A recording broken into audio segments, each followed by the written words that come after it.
Hello friend, this is Rahul. Welcome to my YouTube channel Vats. आपके अपने channel वत्स में आपका स्वागत है। तो मेडिवियल इंडियन हिस्ट्री यानी कि मध्यकालीन भारत का इतिहास हम पढ़ रहे हैं और इसमें खिलजी वंश टॉपिक चल रहा है, खिलजी डायनेस्टी। ठीक है, पिछले वीडियो में हमने अलाउद्दीन खिलजी के मुख्य कार्यों और मुख्य पॉइंट्स, जो मुख्य फैक्ट हैं, उनको देखा था। आज हम देखेंगे जो अलाउद्दीन खिलजी के मुख्य कार्य हैं और उसकी प्रशासन व्यवस्था जो थी उसको देखेंगे आज। ठीक है, अलाउद्दीन खिलजी के मुख्य कार्य और प्रशासन, अलाउद्दीन खिलजी के मुख्य कार्यों और उसकी प्रशासन व्यवस्था के बारे में आज हम पढ़ाई करेंगे। ठीक है, तो स्टार्ट करने के पहले एक चीज़ मैं बता दे रहा हूँ, इसमें जो भी टॉपिक्स दिए गए हैं, जो भी कंटेंट मैं लेके आ रहा हूँ इस वीडियो में, ये मेनली कवर करेगा मेंस को। हालांकि कुछ फैक्ट ऐसे हैं जो प्री में भी आएंगे, लेकिन अधिकतर कंटेंट इसका मेंस के लिए है। और इंग्लिश मीडियम के स्टूडेंट जिनको कि इसका इंग्लिश वर्जन चाहिए इसी टॉपिक का, वो रिक्वेस्ट कर सकते हैं कमेंट में। If any English medium student wants English version of this lecture, then he or she can comment for this. तो आज हम स्टार्ट कर रहे हैं अलाउद्दीन खिलजी के आगे उसकी प्रशासन व्यवस्था के बारे में। तो देखते हैं, अलाउद्दीन खिलजी ने सबसे पहले किया था सैनिक सुधार। ठीक है, सैनिक सुधार में क्या क्या है देखते हैं। तो अलाउद्दीन खिलजी ने एक बहुत ही बड़ी संगठित सेना का गठन किया और उसकी सेना में करीब 4,75,000, ठीक है, 4,75,000 सैनिक थे उसकी सेना में। और सैनिकों की जो नियुक्ति होती थी वो टेस्ट होने के बाद होती थी। टेस्ट कैसे होता था? उनको घुड़सवारी करा के दिखाना होता था कि उनकी क्या एबिलिटी है। उनसे वेपन्स यानी कि शस्त्र चलवा के दिखाए जाते थे कि आप दिखाइए आपको कितना शस्त्र चलाना आता है। तो ये भी टेस्ट होता था।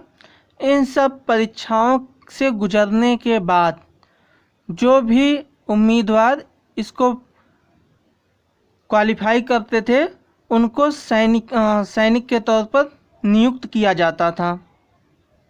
ठीक है, और सैनिकों का पूरा हुलिया का विवरण रखा जाता था।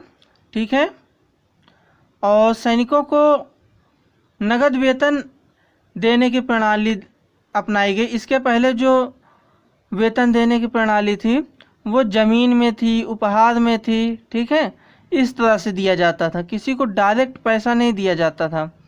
या तो उन्हें दिया जाता था ज़मीन या फिर उपहार, ठीक है, या फिर इस टाइप से दिया जाता था। ठीक है, डायरेक्ट मनी या धन नहीं दिया जाता था नगद वेतन के रूप में। अलाउद्दीन खिलजी ने नगद वेतन देने की प्रक्रिया स्टार्ट की और इसके अलावा अलाउद्दीन खिलजी ने घोड़ों पर दाग लगाने की व्यवस्था प्रारंभ की। ठीक है, आगे चलते हैं। अमीरों सरदारों पर नियंत्रण। ठीक है, हालांकि इस चीज़ को 4 अध्यादेश में लिया जाता है और मैंने पिछले की वीडियो में बता दिया था। फिर भी पृष्ठभूमि उसके पीछे की क्या थी आज यहाँ पे देख लेते हैं। अलाउद्दीन खिलजी का ये सोचना था कि अगर अमीर या सरदार जो भी हैं, ये अगर उत्सवों में या फिर दावतों में मिलने जाएंगे तो उनमें निकटता आएगी, सरदारों और अमीरों में निकटता आएगी, आत्मीयता आएगी। ठीक है, इससे क्या होगा कि सुल्तान के प्रति षड्यंत्र और विद्रोह का अवसर मिलेगा। ठीक है, मतलब कि अगर ये लोग आपस में बैठेंगे, मिलेंगे, बात करेंगे तो सुल्तान के खिलाफ विद्रोह होने के चांस ज़्यादा हो जाते हैं।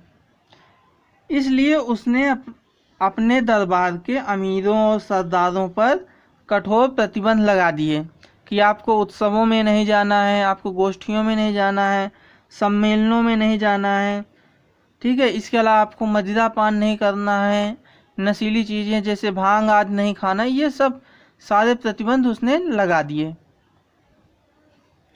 और उनके इलाकों पर राज्य द्वारा संपूर्ण अधिकार कर लिया गया। ठीक है, क्यों? इसके पहले जो सरदार होते थे, सरदारों के पास अपनी जागीरदारी होती थी, तो उसमें उस जागीरदारी के अंतर्गत जो किसान आते थे वो सरदारों को देते थे लगान। लेकिन अब पूरा का पूरा नियंत्रण राज्य का हो गया, मतलब कि सुल्तान का। ठीक है, इस प्रकार अलाउद्दीन खिलजी ने अमीरों और सरदारों पर नियंत्रण स्थापित किया। आगे चलते हैं, मंगोल आक्रमणों का प्रतिरोध। ठीक है, ये किसने किया? ये भी अलाउद्दीन ने किया। कैसे किया? भारत की उत्तर पश्चिमी सीमा पर मंगोलों के आक्रमण होते रहते थे। उत्तर पश्चिमी सीमा मतलब कि जो आज का पाकिस्तान का इलाका है, सिंध, पंजाब। ठीक है, हालांकि पंजाब भारत में भी है, लेकिन उस समय पंजाब पूरा एक साथ था, भारत का भी पाकिस्तान का भी। तो सिंध और पंजाब की तरफ काफ़ी ज़्यादा मंगोलों के आक्रमण होते थे। तो अलाउद्दीन खिलजी के टाइम पे भी काफ़ी ज़्यादा आक्रमण होते थे। तो इसलिए उसने मंगोलों के आक्रमण से बचने के लिए, सुरक्षा के लिए पुराने किलों की मरम्मत करवाई और नए किलों का निर्माण कराया, जैसे कि बलबन ने किया था। जब गुलाम वंश पढ़ा रहा था मैं, वहाँ मैंने बताया था कि बलबन ने पुराने किलों की मरम्मत कराई और नए किलों का निर्माण कराया। सेम टू सेम यहाँ पे अलाउद्दीन ने भी वही काम किया। तो अब इन किलों में योग्य और कुशल सेना रखी। जब किला मजबूत रहेगा, सेना भी मजबूत रहेगी और स्किल्ड आदमी रहेगी, कुशल सेना, तो उस केस में सुरक्षा काफ़ी मजबूत हो जाएगी। तो इन्हीं सब बातों को ध्यान में रखकर उसने तैयारी किया। इस प्रकार मंगोल आक्रमण से उसने बचाया। ठीक है, आगे चलते हैं। कृषि नीति। कृषि नीति में यानी कि एग्रीकल्चर पॉलिसी में अलाउद्दीन का क्या काम था, देखते हैं। अलाउद्दीन पहला मध्यकालीन शासक था जिसने लगान का सही अनुमान लगाने के लिए भूमि को गज में नापने की प्रथा शुरू की। ठीक है, गज में आज भी नापा जाता है, लेकिन ये शुरुआत किसने किया था? अलाउद्दीन खिलजी ने। और 60 वर्ग गज का 1 बीघा होता है। आज भी बीघा में ही नापी जाती है ज़मीन कई जगह पे, लेकिन ये स्टार्टिंग अलाउद्दीन ने कराई थी। अब बात करते हैं खराज। खराज क्या है? यह है लगान।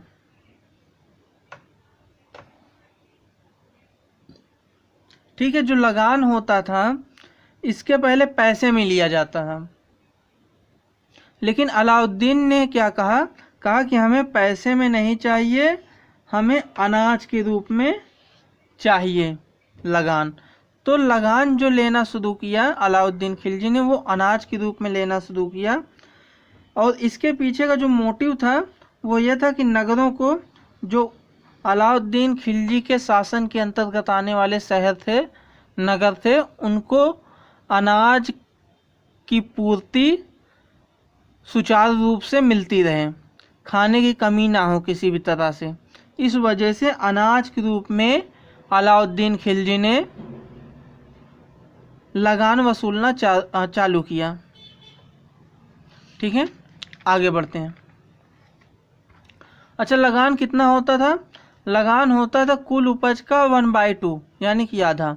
मतलब कि किसी किसान के पास जितना उपज हुई है उस उपज का आधा हिस्सा सुल्तान के पास देना पड़ेगा।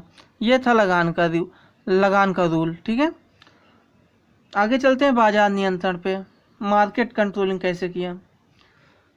पिछले वीडियो में मैंने बताया था आपको कि अलाउद्दीन खिलजी ने कुछ बाजार के अपने अधिकारी नियुक्त किए थे। उसमें से जो उच्च अधिकारी था वो था सहनाए मंडी, यानी कि बाजार अधीक्षक, जो कि डायरेक्ट जवाबदेही थी जिसकी सुल्तान के प्रति।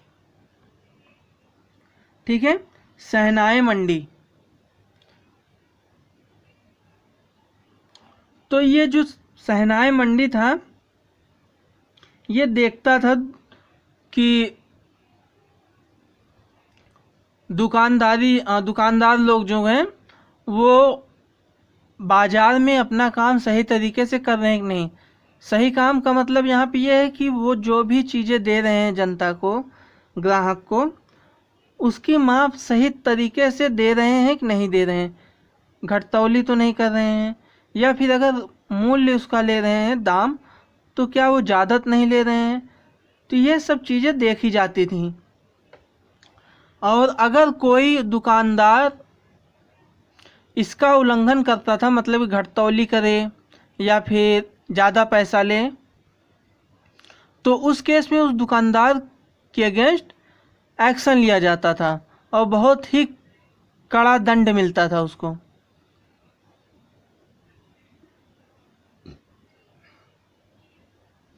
कई पुस्तकों में इस बात की भी जानकारी मिलती है कि अगर कोई दुकानदार किसी भी वस्तु को कम तौलता है तो वो जितने वजन का पदार्थ वो कम तौलता था उतने ही वजन का मांस उसके शरीर से निकाल लिया जाता था। किसके शरीर से?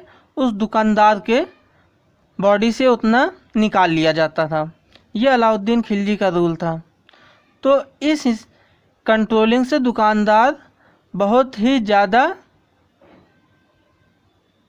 सही तरीके से वस्तुएं बेचने लगे, ना दाम ज़्यादा लेते थे और ना तो घटतौली किया करते थे। और बीच बीच में कभी कभी सुल्तान स्वयं आकर भी चीज़ें चेक करता था। तो इन सारे रूल से, इन सारी व्यवस्थाओं से अलाउद्दीन खिलजी के टाइम पे बाजार व्यवस्था काफ़ी हद तक नियंत्रण में थी। तो ये रही अलाउद्दीन खिलजी की बाजार व्यवस्था। अब आगे चलते हैं।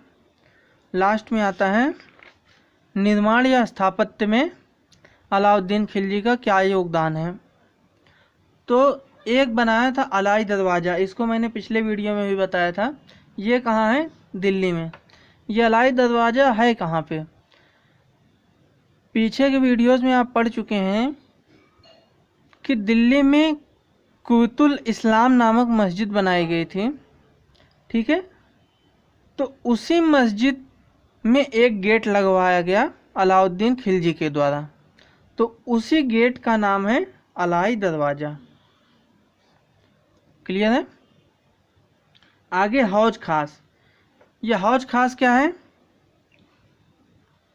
ये बड़ा सा टैंक है। ठीक है, क्या है ये? टैंक है। ये है दिल्ली में। ठीक है, इसको बोला जाता है हौज खास। और इसके अलावा है हजार खंबा महल, ये भी दिल्ली में अलाउद्दीन ने बनवाया था। तो ये रही अलाउद्दीन खिलजी की प्रशासन व्यवस्था और उसके द्वारा किए गए मुख्य कार्य। तो आज से खिलजी वंश समाप्त होता है। अगले वीडियो में हम तुगलक वंश के बारे में स्टार्टिंग करेंगे। तो आज के लिए इतना ही। वीडियो देखने के लिए धन्यवाद।